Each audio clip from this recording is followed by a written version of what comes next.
নমস্কার বন্ধুরা, শুভ বিবাহের আজকের পর্বের রিভিউ নিয়ে আমি পৌঁছে গেছি তোমাদের সামনে। বাংলা সিরিয়াল সমাচারে তোমাদের স্বাগত জানিয়ে আজকের পর্বের রিভিউ আমি শুরু করছি। শুরুতে দেখতে পাচ্ছি যে ওই সার্থকের ব্যাগ তো সার্চ করতে থাকে সুধা, আর এদিকে কে আর বিজিতকে বলে তোরা বিয়ের মণ্ডপে যা, এখানে সবাই থাকলে সন্দেহ হতে পারে।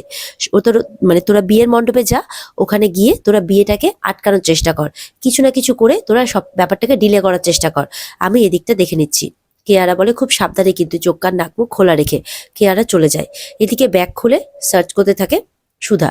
সুধা সার্চ করে দেখে এখানে শুধু কাগজপত্র টাকা পয়সা ছাড়া কিছুই পায় না।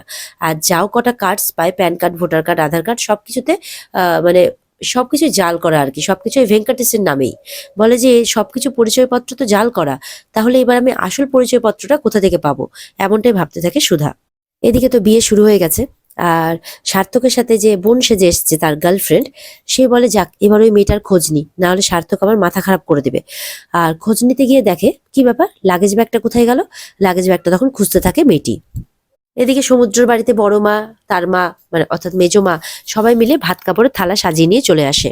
আর মেজোকে বলে, মেজো এবার তোর ছেলেকে বল যে ভাত কাপড়ের থালাটা বৌমার হাতে দিয়ে কি বলতে হবে। মেজো মা সমুদ্রকে বলে, মন দিয়ে শোন, এই ভাত কাপড়ের থালাটা আর এই শাড়ি গয়না সিঁদুরের থালাটা তুই বৌমার হাতে দিবি, দিয়ে বলবি আমি সারা জীবনে তোমার ভাত কাপড়ের দায়িত্ব নিলাম। আর তারই সাথে বলবি তোমাকে ভালো রাখারও, তোমাকে সম্মান দিয়ে, যথাযথ সম্মান দিয়ে এই বাড়িতে রাখার দায়িত্ব নিলাম। এই কথাগুলো বলবি। ঠাম্মিকে শুনিয়ে শুনিয়ে বলে মেজমা। তরিতা ঠাম্মিকে বলছে, দেখো না, পিসি ঠাম্মির কাছে ভালো সাজার চেষ্টা করছে, ওই মেয়ের না আচ্ছা করে নাকটা কাটবো আজকে আমি, দেখো। তখন ঠাম্মি বলে, ভালো করে কাটার চেষ্টা করো, যাতে ওকে আমি ঘাড় ধাক্কা দিয়ে বাড়ি থেকে বিদায় করতে পারি।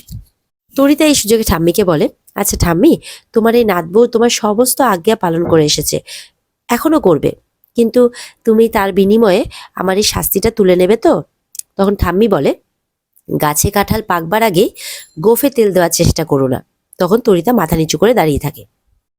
এদিকে তো ঝিনুককে সাজিয়ে গুছিয়ে নিয়ে চলে আসা হয়। একটা লাল রঙের শাড়ি পরিয়ে আনা হয়েছে ঝিনুককে।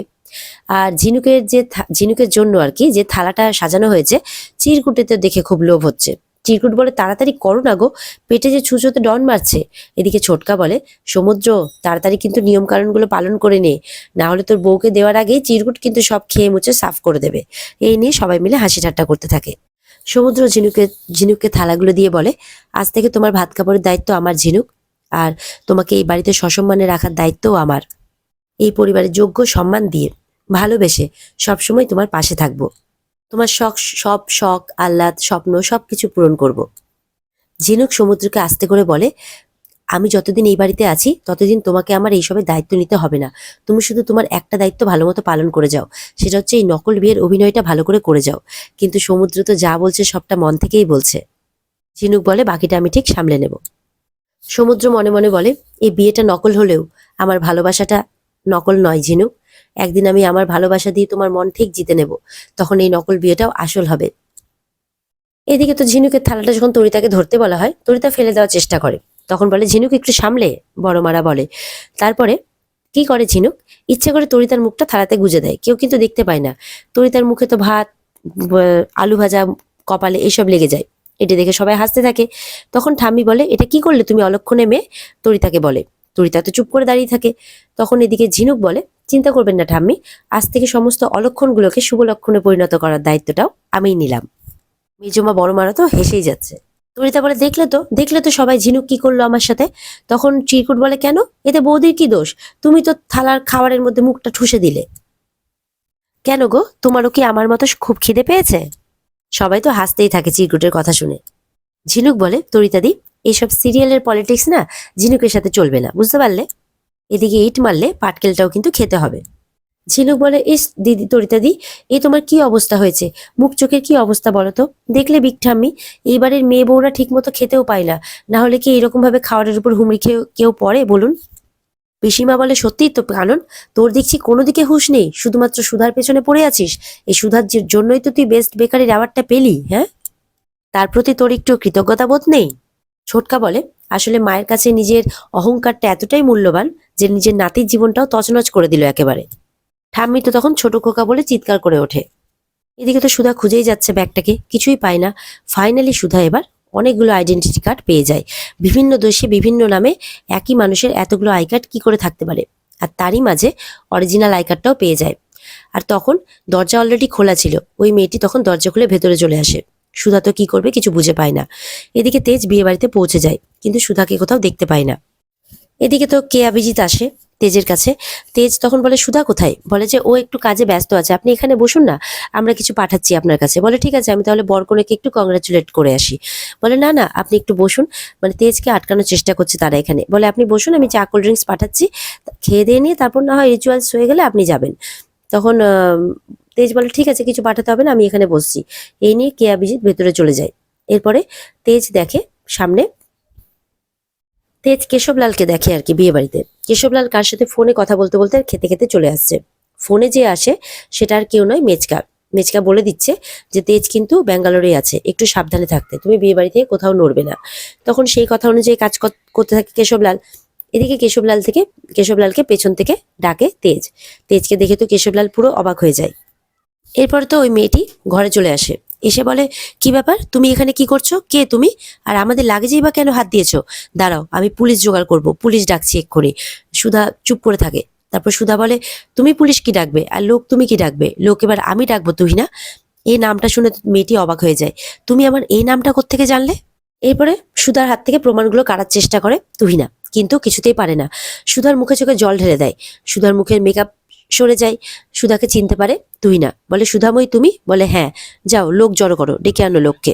তোমরা দুজন মিলে সুধার জীবনটাকে নরক করে দিয়েছিলে, তার সুখী সংসারটাকে আগুন লাগিয়ে দিয়েছিলে, যাও লোক জড়ো করো। সেই সুধাময়ী আমি। কি ভেবেছিলে যে আরেকটা মেয়ের জীবন তোমরা নষ্ট করবে, তাই তো? মেয়েটি বলে যে এত সহজে তুমি এখান থেকে যেতে পারবে ভাবছো, আর আমাদেরকে আটকাতে পারবো ভাবছো? অত সহজ? বলে তার আগে তোমাকে আমি এই নিয়ে সুধার সাথে হাতাহাতি করতে থাকে, সুধাকে লাঠি দিয়ে মারার চেষ্টা করে।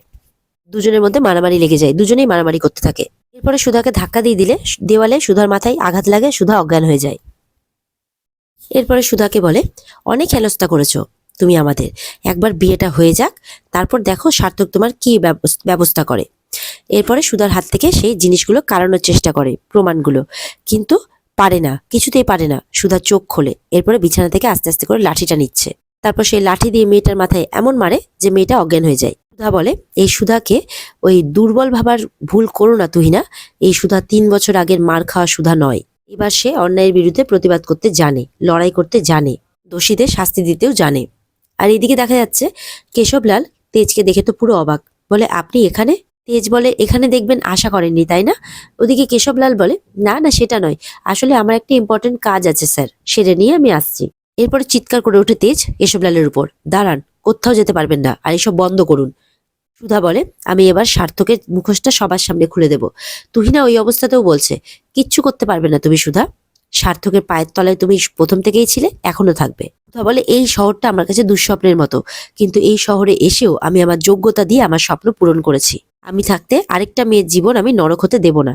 এদিকে সার্থক মঙ্গলসূত্র পরাতে যাবে কি, সেই সময় সুধা চলে আসে, এসে বলে বন্ধ করো এই বিয়ে, এই বিয়ে হতে পারে না। কেশবলাল মানে সার্থক তো সুধাকে দেখে পুরো অবাক, মঙ্গলসূত্র তার হাত থেকে পড়ে যায়। আর এদিকে ওই মহিলা বলে যার মেয়ের বিয়ে হচ্ছে যে তুমি এসব কি বলছো সুধা? সুধা বলে দেয় এই লোকটা ফ্রড, ওর সাথে বিয়ে হলে মেয়েটার জীবন নরক হয়ে যাবে। সুধা বলে সৎ ভালো ছেলে ভেবে যার হাতে আপনি আপনার মেয়ে হাত তুলে দিতে চাইছেন, সে একটা অসৎ, একটা ফ্রড, একটা বাজে মানুষ। ভেঙ্কট প্রসাদ স্বামী সেজে এনারাই সাজার ভান করছে, ও আপনাদের ঠকাচ্ছে। মহিলাটা সামনে চলে আসে, বলে সুধা তুমি এসব কি বলছো? তোমাকে আমি আগেই বলেছি আমার জামাইয়ের ব্যাপারে তুমি এসব কথা একদম বলবে না, মুখ সামলে কথা বলো। সার্থক মনে মনে ভাবে সুধা এখানে কি করছে, করবো এবার। সামনে মঙ্গলসূত্র পড়ে আছে, প্ল্যান করে একবার বিয়েটা হয়ে গেলে সুধা চেয়েও কিছু করতে পারবে না। পরে মঙ্গলসূত্রটা উঠিয়ে পড়াতে যাবে কি, সুধা পুরো কলার ধরে নিয়ে চলে আসে সার্থকের, বলে এই বিয়েটা আমি কিছুতেই হতে দেব না। মহিলা বলে এনাফ ইজ এনাফ সুধা, তোমাকে বিয়ের দায়িত্ব দিয়ে আমি ভুল করেছি। সুধা বলে খবরদার, আরেকটা মেয়ের জীবন তোমাকে নষ্ট করতে আমি দেব না সার্থক। সার্থক চ্যাটার্জি বলে যখন ডাকে তখন পূর্বী বলে সার্থক চ্যাটার্জি, অবাক হয়ে যায়। আর এখানে আজকের পর্ব শেষ হয়ে যায়। তো বন্ধুরা, এই ছিল আজকের পর্বের রিভিউ। যদি তোমাদের ভালো লেগে থাকে তাহলে অবশ্যই পর্বকে লাইক, কমেন্ট আর চ্যানেলকে সাবস্ক্রাইব করে দেবে। আর এই পর্বের বিস্তারিত দেখতে অবশ্যই স্টার জলসার পর্দায় তোমরা নজর রাখবে। তাহলে দেখা হচ্ছে তোমাদের সাথে আগামীকালকে নতুন পর্বের রিভিউ নিয়ে। ততক্ষণ সবাই ভালো থাকবে, টাটা।